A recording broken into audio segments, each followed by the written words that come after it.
Hello students, this is the fifth part of chapter electrochemistry. So without any further delay, let's start the video. तो molar conductivity और उसके applications के बाद में molar conductivity से related कुछ आपके जो है इम्पोर्टेंट फॉर्मूलाज हैं उन्हें देख लें। पहला आता है आपका डिग्री ऑफ डिसोसिएशन, जिसे हम अल्फा बोलते हैं। तो the ratio of molar conductivity at specific concentration to the molar conductivity at infinite dilution is known as degree of dissociation. It is denoted by alpha. That means degree of dissociation alpha equal to molar conductivity at a specific concentration upon molar conductivity at infinite dilution. से lambda m sub c और lambda m naught से denote करते हैं. उसके अलावा for a weak electrolyte, अगर आपके electrolyte week है मतलब जिसे वाटर में डिसॉल्व करने पर वो कम आयंस दे. For a weak electrolyte, if Ka is dissociation constant, then Ka equal to C alpha square upon 1 minus alpha. यहाँ C concentration है और अल्फा आपका जो है डिसोसिएशन डिग्री ऑफ डिसोसिएशन है. ठीक है ना. उसके बाद में फॉर स्प्रिंगली सॉल्युबल सॉल्ट, यानी कि जो धीमे धीमे सॉल्ट जो है पानी में डिसॉल्व होता है, उसके लिए molar conductivity equal to conductivity K into 1000 upon solubility. Solubility यहाँ मोल पर लीटर, यानी कि ये एज अ आपकी मोलैरिटी भी है, मोलैरिटी. ठीक है ना. तो ये आपकी डिग्री ऑफ डिसोसिएशन, ये आपका डिसोसिएशन कांस्टेंट, और फॉर स्प्रिंगली सॉल्युबल सॉल्ट के लिए मोलर कंडक्टिविटी का फॉर्मूला है. ठीक है ना. नोट करें इसे. तो उसके बाद में आता इलेक्ट्रोलिटिक सेल. हमने आपको सेल दो तरह के बताए थे, इलेक्ट्रोकेमिकल सेल और इलेक्ट्रोलिटिक सेल. इससे पहले भी हमने आपको डेफिनेशन करा रखी है. इलेक्ट्रोकेमिकल सेल वो होते हैं जो केमिकल एनर्जी को इलेक्ट्रिकल एनर्जी में कन्वर्ट करते हैं, और इलेक्ट्रोलिटिक सेल वो होते हैं जो कि इलेक्ट्रिकल एनर्जी को केमिकल एनर्जी में कन्वर्ट करते हैं. तो ये अंतर आता है इलेक्ट्रोकेमिकल और इलेक्ट्रोलिटिक में. तो इलेक्ट्रोलिटिक सेल्स क्या होते हैं? The cell which convert electrical energy to chemical energy are called electrolytic cell, यानी कि वो सेल जो कि इलेक्ट्रिक एनर्जी को केमिकल एनर्जी में कन्वर्ट करें. उसके बाद में इलेक्ट्रोलाइसिस. इलेक्ट्रोलाइसिस क्या है? The process which take place in an electrolyte cell is called electrolysis, यानी कि वो प्रोसेस जो कि इलेक्ट्रोलिटिक सेल के अंदर होती है, उस प्रोसेस को हम बोलते हैं इलेक्ट्रोलाइसिस. उसके बाद में आता है Faraday first law of electrolysis, यानी कि इलेक्ट्रोलाइसिस के ऊपर फैराडे ने अपना नियम दे रखा है.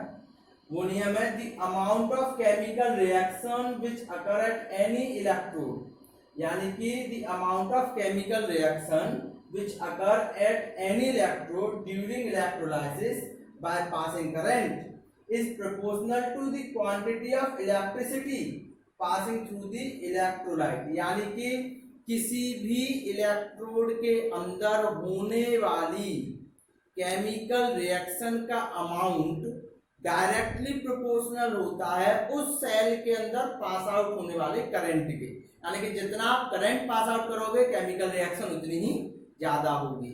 वही है. तो यहाँ पर amount of chemical reaction W directly proportional to Q, यानी कि पासिंग ऑफ चार्ज. तो W इक्वल टू प्रोपोर्शनलिटी हटाएंगे ZQ, और Q बराबर आपने फिजिक्स में भी पढ़ रखा है, Q बराबर N ही होता है और Q बराबर IT भी होता है.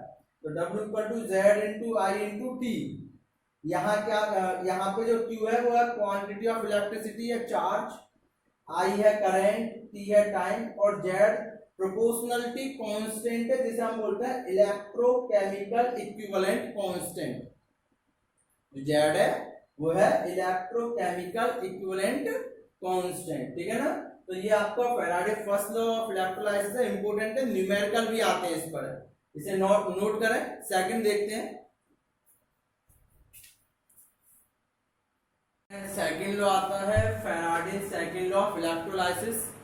तो सेकंड लॉ क्या बोलता है? The amount of different substances liberated by the same quantity of electricity passing through the electrolytic solution are proportional to their chemical equivalent weights. मतलब कि अगर कई सारे सब्सटेंसेस हैं the amount of different substances liberated by the same quantity of electricity। और यानी कि कई सारे इलेक्ट्रोड्स दे रखे हैं जिसमें सेम अमाउंट ऑफ इलेक्ट्रिसिटी, यानी कई सेल हमने ज्वाइंट कर रखे हैं और उन सभी में एक ही अमाउंट की इलेक्ट्रिसिटी पास आउट हो रही है, तो उसमें जो अमाउंट ऑफ केमिकल रिएक्शन है वो उनके केमिकल इक्विवेलेंट वेट्स के डायरेक्टली प्रोपोर्शनल होगी। केमिकल इक्विवेलेंट वेट के डायरेक्टली प्रोपोर्शनल था। वहां पे क्या था, amount of electricity passing through it. तो यहाँ पर केमिकल इक्विवेलेंट वेट E1 है और amount of chemical substance W1 है।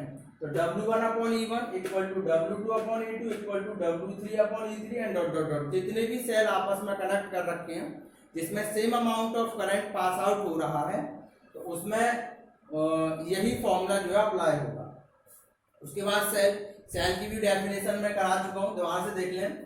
Cell the device which provide electrical energy are called cell, यानी कि वो डिवाइस जो कि इलेक्ट्रिकल एनर्जी प्रोवाइड कराए वो सेल होती है। There are two types of cell, दो तरह के सेल होते हैं। पहला होता है प्राइमरी सेल, दूसरा होता है सेकेंडरी सेल। प्राइमरी सेल क्या होता है, the cell in which the product can not be change back into reactants is called primary cell, यानी कि वो सेल जिसमें जो प्रोडक्ट है वो वापस से रिएक्टेंट में चेंज नहीं किया जा सकता, या फिर वो सेल जो केवल एक बार यूज किया जा सकता है और उसके बाद वो यूज बार बार नहीं हो सकता, उसे हम बोलते हैं primary cell. For example dry cell, mercury cell, etc। तो जैसे dry cell, mercury cell, dry cell आपका आता है जैसे टॉर्च का सेल है, और नॉर्मली टॉर्च का और घड़ियों का सेल जो होता है वो ड्राई सेल होता है, जैसे एक बार यूज आप करोगे और उसके बाद वो खराब हो जाता है।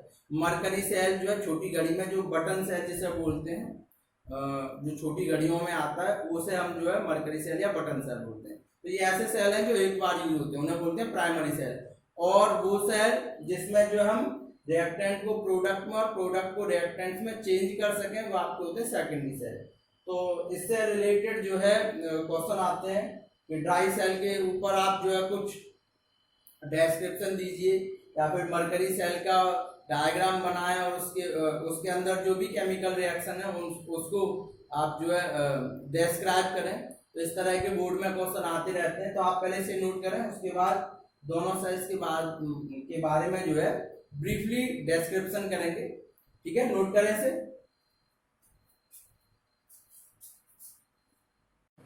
जो फर्स्ट सेल आता है वो है ड्राई सेल, जो हमने जो रॉड आपके जो है टॉर्चों में और घड़ी में और टीवी के रिमोट्स में जो सेल लगते हैं उसे ड्राई सेल बोलते हैं। ये उसका अंदर वाला पोर्शन है। आपने जब भी सेल तोड़ के देखा होगा तो उसमें एक कार्बन की जो है काली सी रॉड निकलती है, उसे हम बोलते हैं कार्बन रॉड या जिसे कैथोड बोलते हैं। उसके अलावा उसके अंदर काला काला चूरन सा टाइप जो निकलता है, वो चूरन होता है मैग्नीज डाइऑक्साइड और कार्बन ब्लैक का। और उस काले चूरन के पास में और एक और चूरन सा होता है, वो आपका अमोनियम क्लोराइड या ZnCl2 का पेस्ट होता है। ये पूरा का पूरा सेल एक जो है स्टील टाइप की एक पूरी कंटेनर में, या आपने देखा होगा अगर आप उसके कवर को हटा दोगे तो जो है एक पूरा पैक होता है। वो जो पैकिंग है वो जिंक रॉड की होती है, जिंक मेटल की होती है, जिंक कैप जो वर्क करती है एज एनोड की तरह, और कार्बन रॉड जो है वो वर्क करती है एज कैथोड की तरह।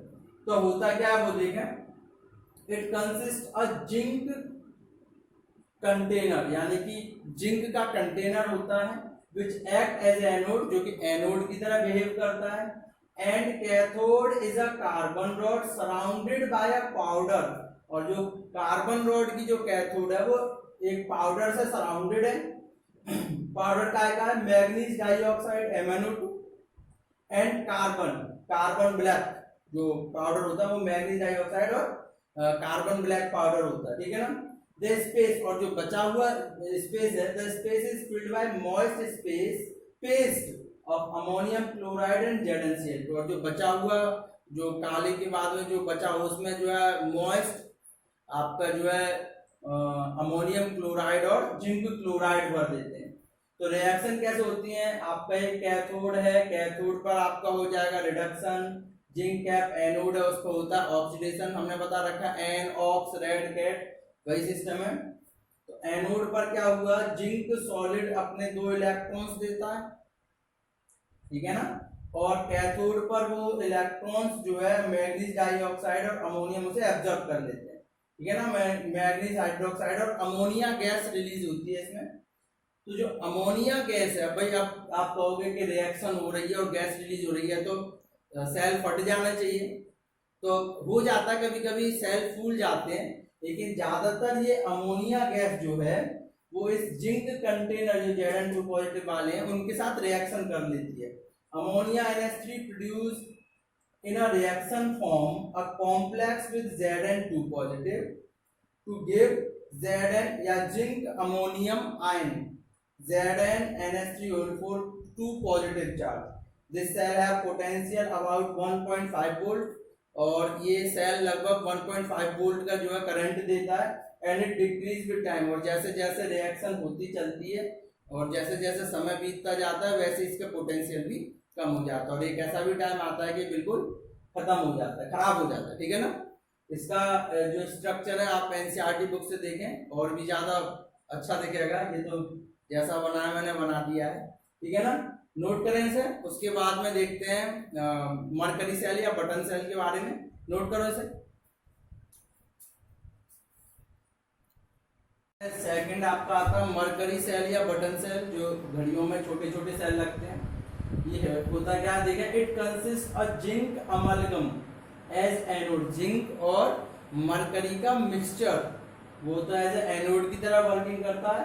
The cathode is a paste of mercuric oxide, और कैथोड जो है वो आपका HgO मर्क्यूरिक ऑक्साइड का पेस्ट होता है, and carbon powder, carbon powder और मर्क्यूरिक ऑक्साइड के पेस्ट का mixture. The electrolyte is the paste of KOH and ZnO, और जो इलेक्ट्रोलाइटिक पेस्ट है वो आपका KOH और ZnO होता है। तो ये आपने देखा है कि ये अंदर का हिस्सा है, ये बाहर का पूरा वो दे रखा है, इसे आप बोलते हो एनोड कैप, जो अंदर भरा रहता है हम बोल रहे हैं जो एनोड, तो ये इसमें जिंक अमलगम है Zn और Hg इसे ऊपर भरा रहता है। उसके बाद एक सेपरेशन लेयर होती है, और सेपरेशन लेयर के नीचे होता है कैथोड, और कैथोड में आपका होता है मर्क्यूरिक ऑक्साइड और कार्बन पाउडर, ये दोनों सेपरेशन से जुड़े होते हैं। और ये पूरा एक स्टील की छोटी सी जो है उसमें सेल कैन कह लीजिए उसमें बंद रहता है, ठीक है ना, और इस पूरे चैम्बर को गैस्केट बोलते हैं, गैस्केट। रिएक्शन क्या होती है वो देखें। सबसे पहले एनोड पर, एनोड में हमारे पास में जिंक और अमलगम है। एनोड जो है हाइड्रोक्साइड, जो आपके जो है KOH वाले जो पोटेशियम हाइड्रोक्साइड और ZnO का पेस्ट है उसमें से हाइड्रोक्साइड लेकर जिंक ऑक्साइड, वाटर और 2 इलेक्ट्रॉन्स रिलीज करता है। कैथोड पर आपका जो है, कैथोड पर हमारे पास में क्या था, मर्क्यूरिक ऑक्साइड HgO और कार्बन पाउडर। HgO उस वाटर और 2 इलेक्ट्रॉन्स को लेकर Hg और 2OH, यानी कि ये जो मर्क्यूरी 2OH ले रही है वो जिंक ले रहा है, और जिंक जो H2 और 2 इलेक्ट्रॉन दे रहा है वो आपकी मर्क्यूरिक ऑक्साइड ले रही है। ओवरऑल रिएक्शन देखें तो H2O से H2O खत्म, 2 इलेक्ट्रॉन से 2 इलेक्ट्रॉन खत्म, ठीक है ना, तो और 2OH से 2OH खत्म, तो ये बचा zinc amalgam plus HgO gives ZnO और Hg। ये ओवरऑल रिएक्शन है, यानी कि आपका एक तो H2O से H2O कैंसिल, 2 इलेक्ट्रॉन से 2 इलेक्ट्रॉन कैंसिल, और इससे ये कैंसिल। उसके बाद जो बचा वो the cell potential is approximately 1.35 volt, जो इसमें सेल पोटेंशियल है वो 1.35 वोल्ट का, and remains constant during its life, और ये जो है लगभग अपनी पूरी लाइफ में इतने ही पोटेंशियल का करंट देता है, उससे कम नहीं देता है। ड्राई सेल था वो धीमे धीमे कम हो जाते हैं, या ये एकदम से ही खत्म हो जाते हैं, या तो पूरा ही देंगे करंट या फिर बिल्कुल नहीं देंगे, ठीक है ना।